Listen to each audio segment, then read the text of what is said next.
तुम्हें मदहोश जो कर दे वो जादू साथ लाया हूँ।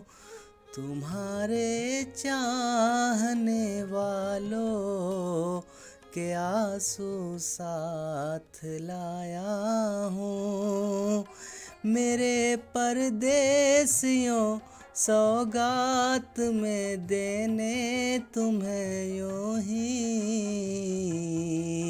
मैं अपने गाँव की मिट्टी की खुशबू साथ लाया हूँ।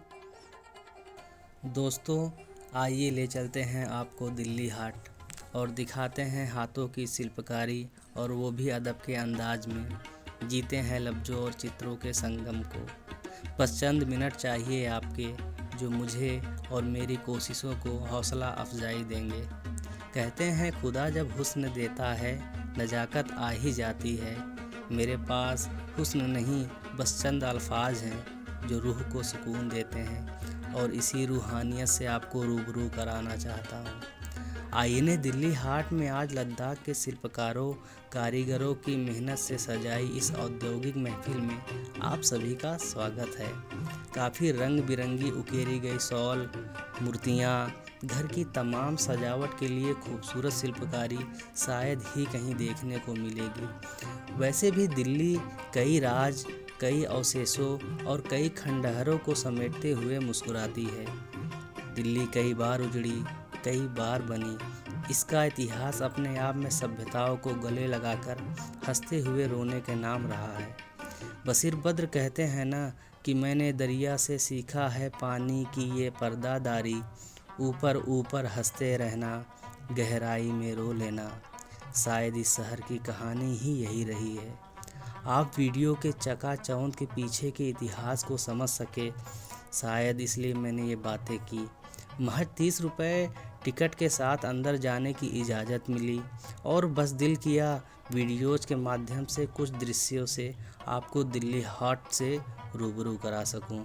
किसी ने क्या खूब कहा है, मैं ज़िंदा हूँ क्योंकि बोल रहा हूँ। दुनिया किसी गूंगे की कहानी नहीं सुनती, इसलिए सोचा कि बोलते हुए आपको इस मंजर से तारुफ कराता चलूँ। दिल्ली हाट के सरोवर में मुझे क्या नहीं मिला। कुछ फूल मिले, चेहरे मिले, ख्वाहिशें मिली, और मिली हाथों की जादूगरी। मुनीर नियाज़ी कहते हैं, जब भी मेरा जी चाहे जादू के खेल दिखा सकता हूँ। आंधी बनकर चल सकता हूँ, बादल बनकर छा सकता हूँ। वैसे भी हिंदुस्तान के मेहनत का सामान किस तरह हमारे ही द्वारा दरकिनार कर दिए जाते हैं, ये किसी से छिपा हुआ नहीं है। या तो महंगे लगते हैं या आम बाज़ार में मिलते ही नहीं हैं।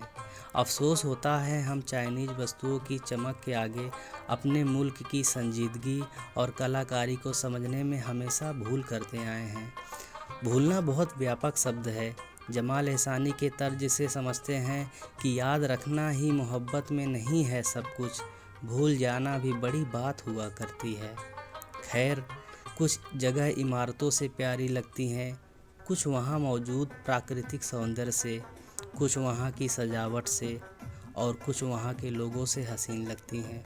मुझे तो यहाँ के लोगों के सौंदर्य और सजावटी वस्तुओं ने इस दिल्ली हाट का कायल बना दिया। सौंदर्य शब्द की बात आती है तो जेहन में किसी स्त्री या पुरुष की तस्वीर अक्सर बिना इजाज़त के जेहन में आ जाती है। सौंदर्य पर विश्वास तिवारी जी ने क्या खूब लिखा है कि देख पालकी जिस दुल्हन की सहम गया हर एक बाराती, जिसके द्वार उठेगा घूंघट जाने उस पर क्या बीतेगी। एक रोज़ सपने में छूकर तन मन चंदन वन कर डाला, जो हर रोज़ छुआ जाएगा उस पागल पर क्या बीतेगी। यहाँ खाने के लिए भी देसी लुत्फ़ ले सकते हैं।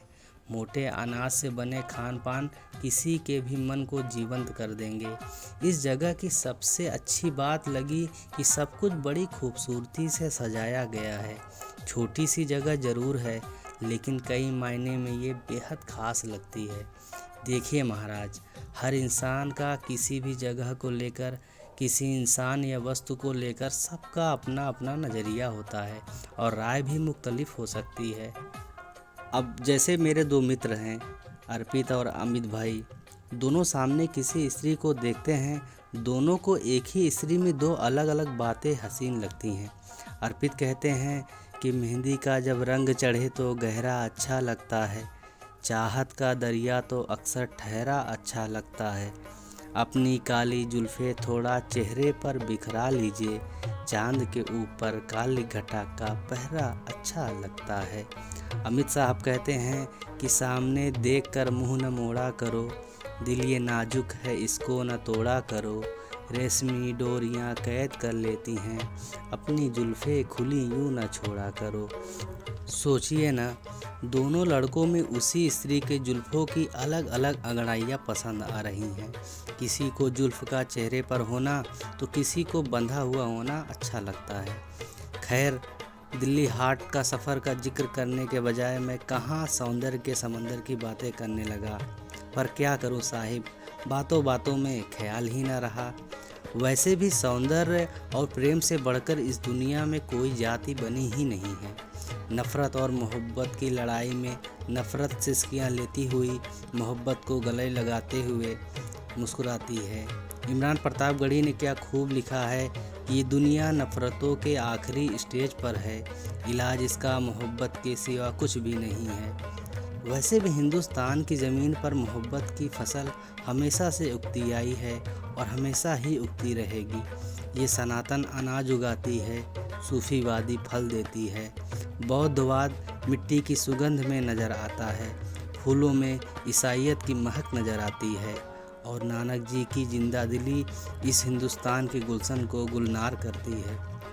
हमारे मुल्क की सरकार व समाज की जिम्मेदारी होनी चाहिए कि हर छोटे कस्बों और शहरों में हस्तशिल्पियों की एक मंडी लगवाए, जैसे अनाज की होती है, ताकि गांवों और कस्बों के लोग अपने हाथों की बुनकरी व हस्तकलाओं को वहीं बेच सके। एमएसपी उनके लिए भी हो, ताकि स्वदेशी वस्तुओं को बनाने का प्रोत्साहन लोगों को मिल सके और सरकार उन्हें कलेक्ट कर अच्छे दामों पर भारत और विदेशों में निर्यात कर सके। इससे स्वदेशी वस्तु जो बड़े हाट में दुकान लगाने के लिए महंगे रेंट की वजह से महंगी हो जाया करती हैं, उनकी कीमत कम होगी, जिससे आम भारतीय भी खरीद कर अपने घरों की रौनक बढ़ा सकेगा। इससे ग्रामीण रोजगार बढ़ेगा और कृषि पर दबाव कम होगा, बेरोजगारी भी कम होगी और गांव में स्वयं घर घर में उद्यम बढ़ेगा। देश के लोगों को ज़रूरत है कि वो अपनी सभ्यता और संस्कृति के धरोहर को बचाने और उनको बढ़ाने के लिए सरकारों का ध्यान खींचें। तहजीब हाफी कहते हैं, हवाओं आओ मेरे गांव की तरफ देखो, जहां ये रेत है पहले यहीं तराई थी। दोस्तों, मेरा इरादा आपको बोर करने का बिल्कुल भी नहीं था। मेरी एक कोशिश है, अगर आपको कुछ सुझाव देना हो तो ज़रूर बताइएगा, और अगर मेरी कोशिश में ज़रा सी भी सच्चाई नज़र आए तो ढेर सारा प्यार देना। आपने अपना वक्त दिया, इसके लिए शुक्रिया। मेरे लफ्ज़ों के बहाव में कोई ज्वार आया हो तो माफ़ करिएगा। मिलते हैं आपसे अगले वीडियो में, अपना ख्याल रखिएगा। बशीर बद्र के अंदाज में बात को ख़त्म करते हैं कि मुसाफिर हैं हम भी, मुसाफिर हो तुम भी, किसी रोज़ फिर से मुलाकात होगी।